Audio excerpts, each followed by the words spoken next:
Aha. Good morning, ladies and gentlemen. Yes, I did remember to turn up. I'm going to obviously explain what it takes to become a world memory champion. I'm going to give a couple of demonstrations, and I shall illustrate this by getting you to perform a feat of memory yourselves, and then we'll have some questions and answers at the end. One of the questions that Dr. David asked me was I born with a good memory? And the answer is no. In fact, when I was a baby, I had a knock to the head. And I think this may have been a trigger for my dyslexia. We didn't know much about dyslexia in the 1960s or 50s. But certainly I had a problem reading and writing. I was quite slow. It took me 4 attempts to pass English language. And I had a problem concentrating on what the teacher was saying. I was more interested in the movement of the face, or I was easily distracted. So I think I had a bit of attention deficit disorder as well. In fact, I have my old school reports here. Interesting reading. This is calculation. Cannot keep the question in his head. Another one, geography. Appears to know more of the universe than the earth. Unless Dominic really shakes himself, he's never going to achieve any success. He tends to dream in the middle of a calculation, which leads him to lose track of the thought. Bit of attention problems there. Dominic daydreams a lot and pays too little attention to detail. Terribly slow, often cannot repeat the question. History, this is a good one, absent. I think they meant absent-minded. So you wouldn't have thought, looking at those school reports, that one day this boy would go on to become a memory man, let alone 8 times world memory champion. So what happened?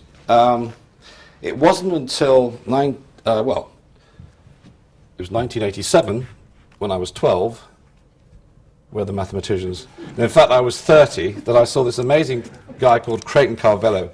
Remember Record Breakers with Roy Castle? He was attempting to memorize a deck of cards, which he did in 3 minutes. In fact, 2 minutes 59 seconds. And it's the way the cards were dealt out. They were dealt out one at a time like this. And Creighton was able to memorize the exact sequence. And when I saw that, I was fascinated, because I ruled out the possibility of a photographic memory, because the cards weren't splayed out in a row of 52, so he wasn't photographically memorizing them. He must have had some technique to get the sequence of the information. Either that, or he was born with a very special brain. And interestingly enough, this is a question that the Institute of Neurology asked of me and 9 other top memorizers a few years ago. They wanted to know, do we have very special brains? Are we intellectually superior over and above our memory? Or are we using special techniques? So they did functional magnetic resonance imaging. So they looked at my brain layer by layer. They didn't find any silicon chips in there or any aids for cheating. They said it's a normal brain. Second question is this guy a genius? They said no. I said, there must be some mistake, surely. They said, no, you're quite normal, but you have a trained memory. So the third question is, are we specializing? Are we using parts of our brains that the control group, in fact they were students, are not using? And they found there were areas, and in fact I'll read out what they've said. We found that superior memory was not driven by exceptional intellectual ability or structural brain differences. Rather, we found that superior memorizers used a spatial learning strategy engaging brain regions such as the hippocampus that are critical for memory and for spatial memory in particular. Okay. What I did when I first saw Creighton memorize the cards was, I thought, well, maybe he's using some sort of story. I heard about us using a story method to connect one card to the next. And with my lively imagination, something I was using at school but not to study anything, I started to turn the cards into pictures, into people, in fact. And very quickly I was able to memorize half a deck of cards. I made a few mistakes. Then I found I was getting faster and faster. My concentration was increasing. And then in 1991 I was invited to enter the first World Memory Championships. And there were only 7 of us at the time. And fortunately I was able to win it. In fact, if anybody's interested in entering the World Memory Championships, I've got some of the test papers here. It really is a growing sport. It's a mind sport, and we have, believe it or not, national champions from around the world, from China, America, Turkey, Australia, South Africa. And it's a 3-day competition, and there are 10 events. The first one, you're presented one number, not too difficult you might think, but this particular number is 2,000 digits long. This is the first page. This is 1,000 numbers. They're presented in rows of 40 digits by 25 rows. And the idea is you're supposed to read through it like a book, and you have 1 hour to do this. And at the end of it, you've got an hour and a half to reproduce the number. The most I've done is 1,820 after errors. You then have half an hour to memorize binary numbers, 4,000 binary numbers. You have shorter sprint records, events. You have 15 minutes to memorize 100 names and faces you've never seen before. 300 words in 15 minutes that have no connection. At this point, I'd like a volunteer. Somebody to do. Yes. What's your name? Daisy. A round of applause for Daisy, please. We haven't met before, Daisy, have we? Nope. How's Auntie Lucy? No, never mind. What I'd like you to do is, I've got a grid here of 50 squares. I'd like you to produce a single digit for each square, and I'm going to try and memorize it. Okay. So you start from there, go left to right. One of the events at the World Memory Championships, which is probably the most difficult, is they put in a CD with 100 numbers. And in 1993, when this was first introduced, it was 100 numbers called out at the rate of 1 digit every 2 seconds. And at the time, the psychologists were saying, well, that you can't memorize more than about 15, 20 digits. In fact, the short-term memory span is about 7 to 9 units. And I was able to disprove that. I memorized the 100 digits in one hit. So then they made it more difficult. They did it 1 every second. And the current record is 196 digits. This is held by the current champion, a guy called Clemens Mayer. So what they do is they put in the CD, and if you happen to memorize the 100 digits, then they put in another 150, then 200, and so on. So what Daisy's doing now, preferably sometime today, will be finished, Daisy, in your own time. Daisy, if you would like to, could you read out the number when you're finished? And I'm going to attempt to memorize this, and you can try this as well. See how many you can do. So it requires 3 things, really. The use of imagination, which is something that you've all got, brainwave control, concentration, and places. I use a journey. Okay, Daisy, I'm going to start off very slowly, and then we'll build up a bit of speed. So when I tap the flip chart, if you just give me the first number. So here we go. 7, 3, 4, 6, 9, 0, 1, 7, 8, 3, 5, 2,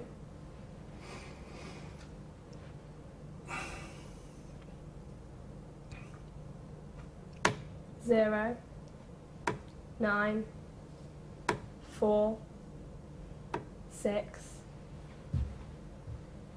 3, 9, 1, 3, 0, 1, 7, 8, 6, 4, 2, 3, 9, 0, 1, 7. You've had that sequence before. 9017. Okay. 8, 3, And that one. Trying to make it easy for me, aren't you? 7, 9, 6, 2, 3, 7, 6, 0, 7, 9, 4, 7, 3, 8, 5, 6. Okay. Just let those numbers filter. If you'd like to take the pen. The last 2 digits were 5, 6, weren't they? Mm-hmm. Yeah. Anyone want to have a go at this? Okay. I'm going to call out the numbers from the beginning. Hopefully. So it starts with a 7, is that right, Daisy? Yeah. Then a 3. Mm-hmm. 4, Yeah. 6, Yeah. 9, Yeah. 0, Yeah. 1, Yeah. 7, Yeah. 8, 3, Yeah. 5, 2. Yeah. Is that right? 0, Yeah. 9. Yeah. Is it a 4? Yeah. 6, Yeah. 3, 9. Yeah. Is it a 1? Yeah. 3, Yeah. 0, Yeah. 1. Yeah. If you'd like to put a line after that 1 now, what I'm going to do is I'm going to try and go from the end back to that number. So we'll start with the last digit, which was a 6. Is that right? Yeah. 5. Yeah. Then it's an 8, Yeah. 3, Yeah. 7, Yeah. 4. Yeah. Is it a 9? Yeah. 7, Yeah. 0, 6, 7, 3, Yeah. 2, 6. Yeah. That's another 9, Yeah. 7, Yeah. 3, 8. Yeah. Then that sequence that you like so much, 7, Yeah. 1, 0, 9. Yeah. And then is it a 3, Yeah. 2, Yeah. 4, Yeah. 6, Yeah. then 8, 7. Yeah. Then we're back at the middle. Yeah. Okay.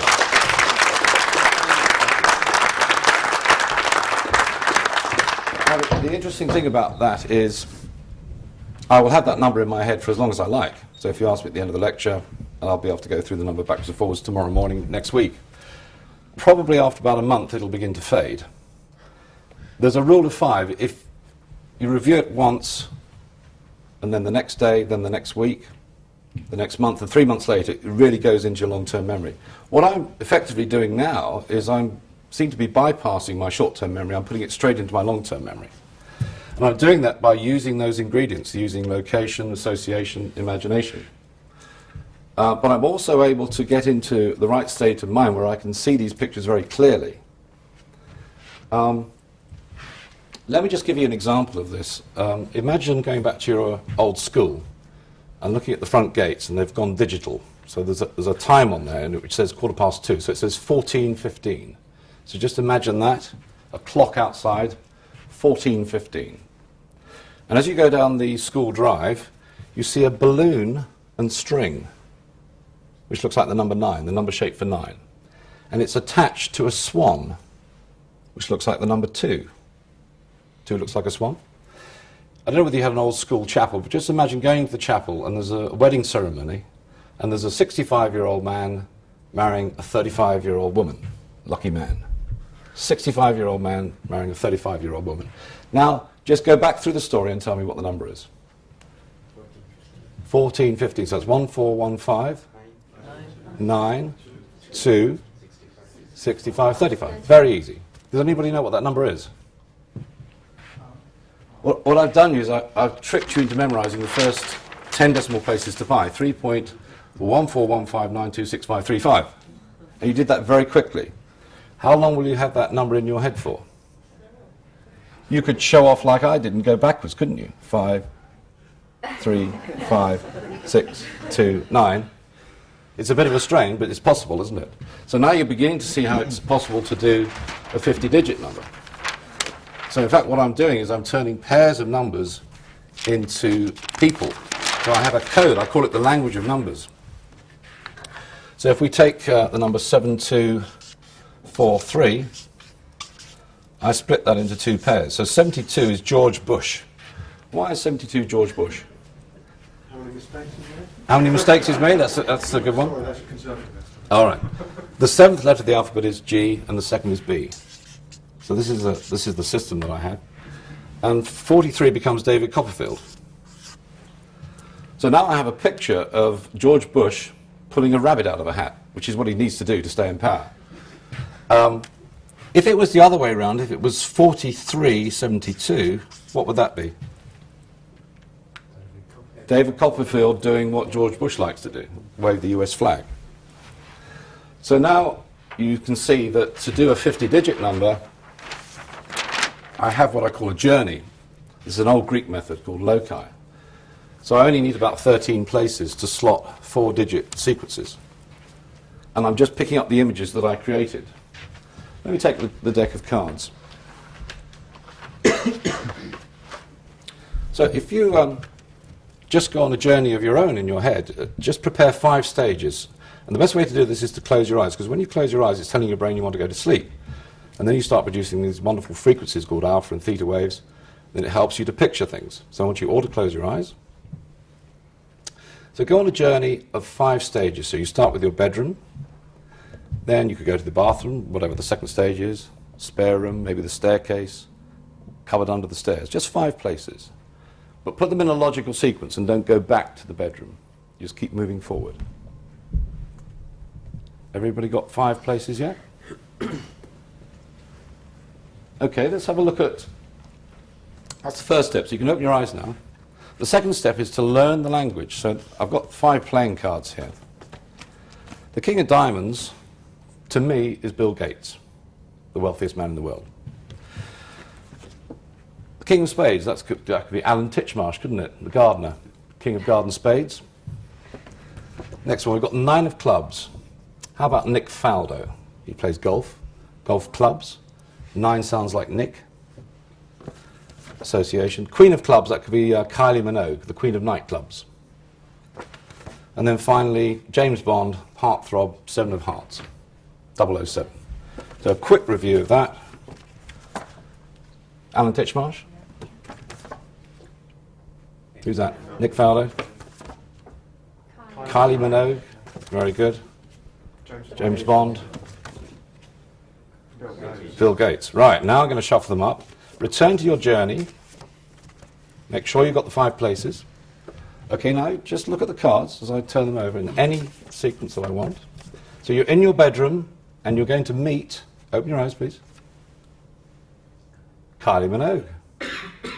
You got your thumbs up there, so yes. So now just imagine interacting with these objects as I give you them. So you see Kylie Minogue. Use left brain logic. Why is Kylie Minogue in your bedroom? But you decide in the privacy of your own mind. That's the first card. Go to the second stage of your journey. James Bond. Where is James Bond? Is he in the bathroom, the spare room? You decide. Why is he there? What's he doing there? Just picture that. Next one, go to the next stage of your journey and you meet Bill Gates. He's counting his money or his diamonds. Why is he doing it in that particular room in the house? It's very important to use the logic, the reason. The next stage of the journey you meet Nick Faldo. He's practicing his golf for the Open, swinging his golf. Maybe he's breaking the chandelier or whatever furniture you've got. Okay, see that going on. And finally, you see Alan Titchmarsh. He's making a real mess in the living room, digging up the carpet and everything else. Okay? Now all you have to do is review that information. So what happened in the bedroom? Kylie Minogue, the Queen of Clubs. First card. Second stage? 7 of Hearts. Next one? Bill Gates, which is the King of Diamonds. Next one? Nick Faldo, which is 9 of Clubs. And finally, King of Spades. So I'll see you all at the next World Memory Championships. It's really quite simple, isn't it? Okay, that was just 5 cards. What I found when I started training my brain this way, that my concentration started to increase. And I was able to turn it on and get faster and faster. And in fact, when I do compete, my standard goes up. Unfortunately for me, so do the other competitors. Their standard goes up as well. But in 2002, I got a new world record, which was for the memorization of 54 decks of playing cards. So the Guinness rules state that the 54 decks must be shuffled into each other and then dealt out one at a time only, a single sighting of each card. And this took me 12 hours to do it. So I dealt them out very slowly, and then I had to review each deck in my head until I did the 54 decks, and it took me another 3 hours to regurgitate it. So that is the current record, 54 decks. At some point, I'm going to try and do 100 decks. Now, at this point, you're thinking, what a sad man. He spends all his time memorizing cards and numbers. Well, I don't actually. I'm more interested in what's going on in the brain. But I believe that this reveals the learning process, so it's very useful for students, and particularly ones that were struggling at school, like me. But also, I think it's a great exercise for the brain. And we were talking about Alzheimer's earlier, and even though you might have the physical appearance of Alzheimer's when you're over 75, 85, I believe that you can keep that at bay just by exercising your brain, by doing games like Sudoku, jigsaw puzzles, crosswords, but playing memory games like this. What about bridge? What about bridge? Yeah. Yes, that's very good, but it's not really straining your brain. You need to do this for about a 10-minute stretch. I'm going to do some questions and answers in a second, but I'd like a volunteer to shuffle the deck. Tom, you must be a card player. If you'd like to shuffle the deck.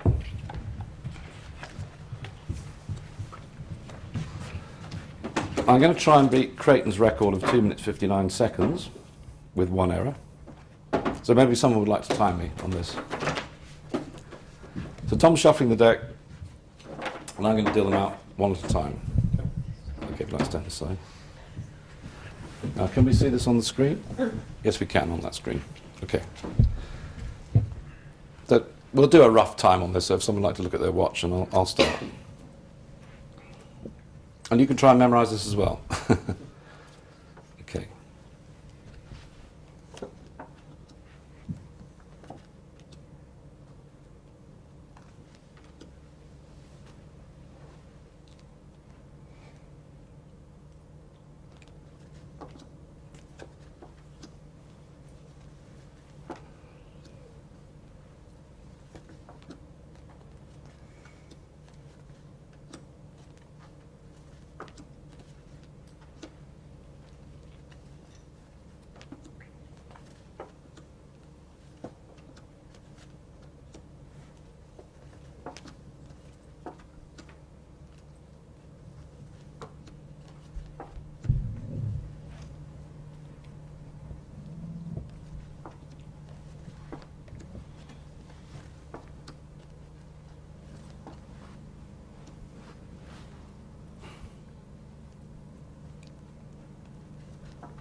Okay. Anybody got a time on that? 2:23. Sorry? 2:23. 2:23. Okay, I'm going to let those cards filter through.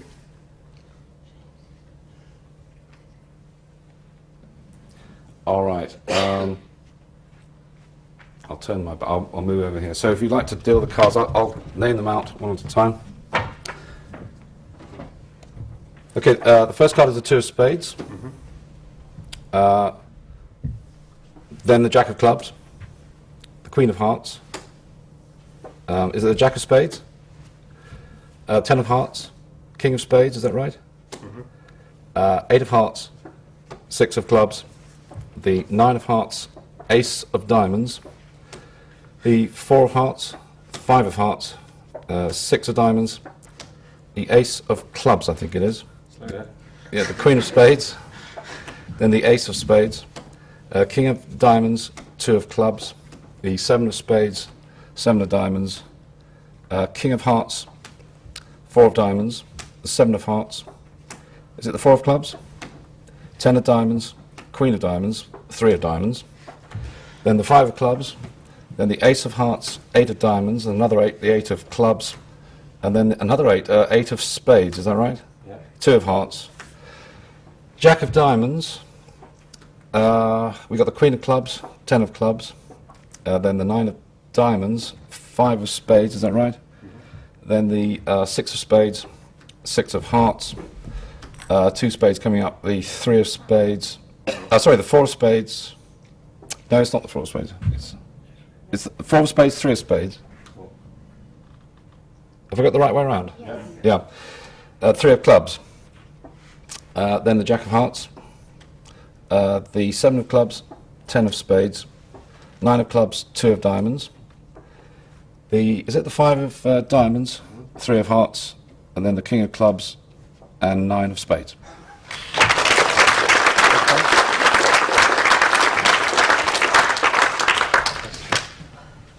And the good thing about that is I now know the sequence inside out. So if we look at any card, the 4 of clubs, I know the 7 of hearts is behind it, and then the 10 of diamonds should be after it. A good trick, that. Somebody said, as you can memorize so many cards, why don't you start playing the casinos? So I did. I took 6 months out, studied the game of blackjack, and started to clean up. And now I'm barred from every single casino in the UK. All right. Has anybody got any questions? 'Cause I think we're running a bit short of time. Yes. I noticed somebody came in the room when you were concentrating. Yes. Does the environment that you're doing it in, because I find it's very bright, very warm, Yeah. not very comfortable for me, and I'm not really, picking up Yeah. as quickly as I'd like to, but is the environment Am I easily important? distracted? Yes. Well, that's why I've got my eyes closed. Yeah. So I don't But, get you these know, distractions. trips over there, you obviously Yes. sense that, but Yeah. you're obviously in touch with things around you. But Yeah, what I'm doing is I'm going into my own little world, so I'm going on a journey. So that's the forefront of my so you can mind. block out noise. I can block out that to a certain extent, yes. Now again, that comes with practice. I've been doing this for many years, and I've been doing under pressure, doing it on television, and also at the World Memory Championships. And so you learn to do that. You get conditioned into getting in the zone, if you like. Any other questions? Does each card have relate to a person? Yes, it does. And so you were telling yourself a story?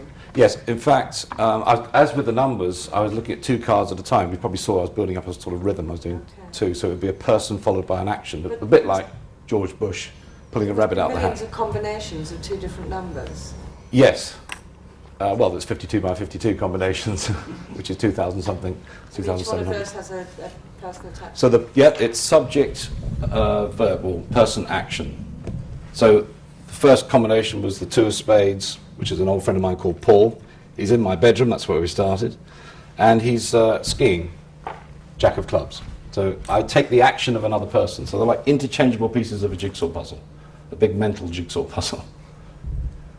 But as I said earlier, it's important to use the left brain as well, to use some logic. Now, why is he skiing in my bedroom? He's making a mess of the carpet, So you're using both sides of the brain, using imagination and logic. Any other questions? Yeah. When you were demonstrating this, you sort of said, let that filter through, you gave yourself 3 seconds. Yes. What were you actually doing at that? I was just being dramatic. I was going to... No, it's pretty much instantaneous. It's either there or it's not. Yes. I wondered whether that was the showman coming out. Yeah, a bit of showman, yeah. I was just preparing myself, making sure I got the first. I do a quick scan in my head just to make sure they're all there. So. Do you always use the same characters? The characters are pretty much the same now. In the early days, I used to change them because some of them didn't work so well. They weren't clear. I was always making the same mistake, 8 of hearts or something. But the characters are very strong people. They can be a mixture of friends, relatives, famous people, infamous people from the past. So they stay the same for each deck of cards? They're the same, but obviously where I meet them along the journey, that alters. Right. So the journey is always the same, but the characters are in different places.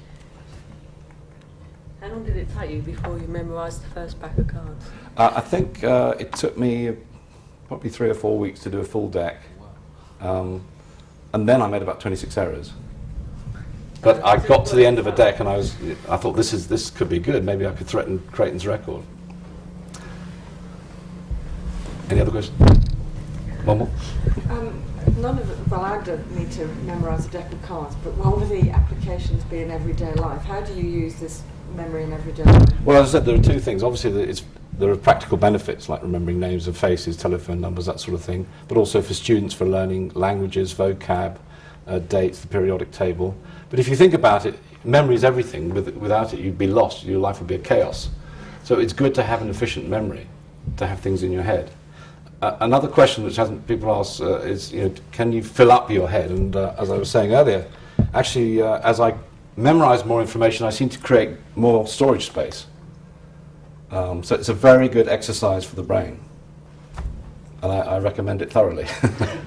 Dominic, thank you very much. Fascinating.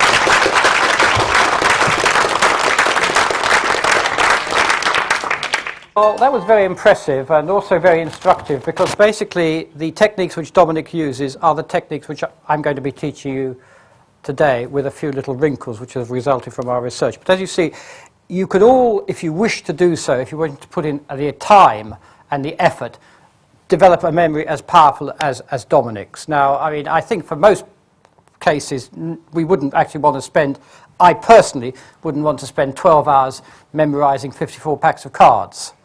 But, we all of us could do that if we wish to do so.